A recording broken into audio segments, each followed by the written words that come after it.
Welcome back to the Connors and Ferris High School Sports Show, brought to you by Salvatore's Pizza. Steve Bradley here alongside Jeff DeVeronica, virtually anyway. And we are joined on the specialties hotline by Gates Childlike bowling team being represented, Coach James Schroeder and junior Abby Unson. Abby and James, welcome to the show. Thanks for having us. So Jeff, we'll jump right into it. Abby had a bowler's dream happen on Saturday morning. She rolled the first 300, I believe, of her career. And I learned long time ago that 300s are like no hitters and hole-in-ones in golf. There's always a story behind it. So Abby, tell us about that 300. I mean, 12 in a row is not easy to come by. Yeah, it was definitely an experience. I had like 8 strikes in a row before, and so I wasn't super nervous at the beginning. And I was bowling with like kids I've bowled with for years, so it was kind of a homey feeling. And yeah, it was good. How do you manage your nerves? How do you, I mean, you have to have nerves. Anything you did to manage the nerves? I got nervous at the 10th frame, so I kind of just had to stop and tell myself to breathe and calm down, because if I didn't, then I wouldn't have gotten it. But just to be clear, this happened in a travel league. It wasn't a high school accomplishment, but you are averaging 218 this high school season, which is great in your division. What's working for you? I think it's just knowing when to switch your spot and everything like that, because bowling's difficult in the fact that it's usually not just one thing that's going wrong, and you have all these little adjustments that you have to do to keep it rolling in the right spot. Coach Schroeder, she sounds like a real student of the sport. I know she's a soccer goalie. She's a catcher in softball. Pretty busy young lady. What makes her such a good bowler, in your opinion? I think being a 3-sport athlete and having that background of, just being athletic was a huge gain for her to start. And then, her competitiveness is, I've never seen a kid be that competitive about little stuff. And it's something that keeps her interested in a game that, maybe team wise, we might be getting, hammered on this one game, and she's still, inching away at something that she's got in her head that she's trying to really, buckle down and focus on. And that's what I think makes her really good. And I think it makes her great. I mean, she's come a long way since 7th grade, and it's really a tribute to her wanting it. I mean, she practices in the summer, she's really putting the time in to get herself to be better. And she just, recently she got a new ball, and it was like a light switch, all of a sudden, all the things she was working on, all the things she was doing, really just kind of everything came together. And she's been close. I mean, she's understating it right now. I mean, she's probably had 3 or 4 good run-ins with it. And maybe it was, getting tapped on a 10 pin, and, maybe it was midway through the game, but she threw 12 great shots, and it just didn't, just wasn't a 300 game, but she was close before this. And it's a tribute to how hard she's worked up to this point. Abby, did you use the new ball for the 300? And I mean, is there the story there with the ball, and what about it? Yeah, actually, Coach was the one that kind of suggested I get another ball, because I had wanted another ball, because the last ball I had, it was still a good ball, but I hadn't had a new ball in like 3 years.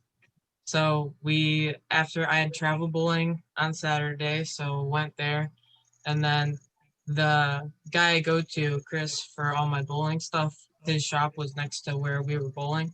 So we walked in and we're like, we would like a new ball for maybe something asymmetrical, something like that. And he gave us some options and said that one, the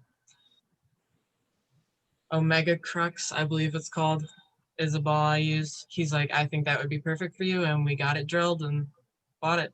So How many games had you bowled before you got the 300 with that ball? How many, like, how many that ball? yeah. I I'd probably had it for maybe a month or two. Oh, I okay. bowl yeah. So, well, I bowl 6 games every Saturday, and then whatever we had done in high school. So one thing I'm noticing, you're a catcher, a soccer goalkeeper, and a bowler. You're standing out there or behind the plate, kind of by yourself to a degree. Not every kid can do that. What do you do? You being obviously sounding like a strong-minded young woman. Where does that come from? How did you develop that confidence to play those positions? Well, any of the sports in general, I've gotten from my parents. So, like, my mom she was a soccer player.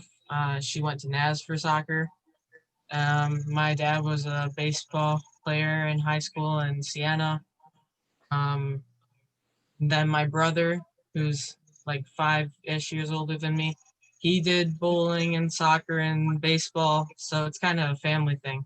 You just grow up around it. James, you've been the bowling coach for I think 14 years. You told us. How's this year different with the changes kind of coming from COVID, and what's it like at the lanes?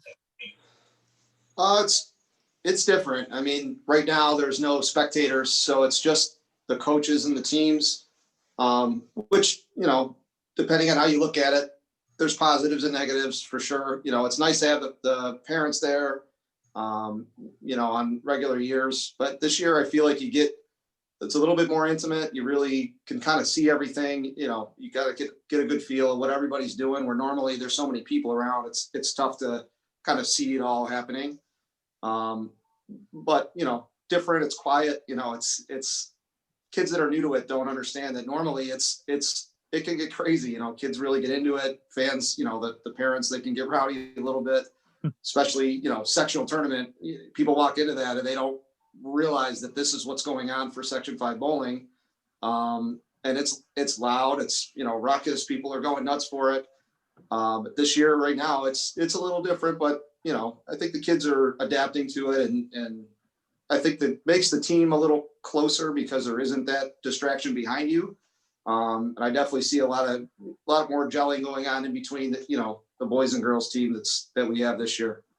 I'm sure you're all relieved that you actually are having a season when some people aren't having a season. Steve, go ahead and ask the question. I know you want to ask. So, Abby, you're a 3-sport athlete, and you also are in band and chorus. You're one of the busiest kids in school, but this year, with a fall 2 season, you may have had a conversation with Coach Benham of the football team, and maybe entertaining some thoughts of taking on a 4th sport. Is that true? Yeah. My dad had brought it up before school had even started that football would be an option, and I could be a kicker because of kicking and soccer and everything, that I might want to explore that, even just for fun, but as just another sport. Pretty cool. Have you played football before? I've done the powder puff games, but that's as close as I've ever come.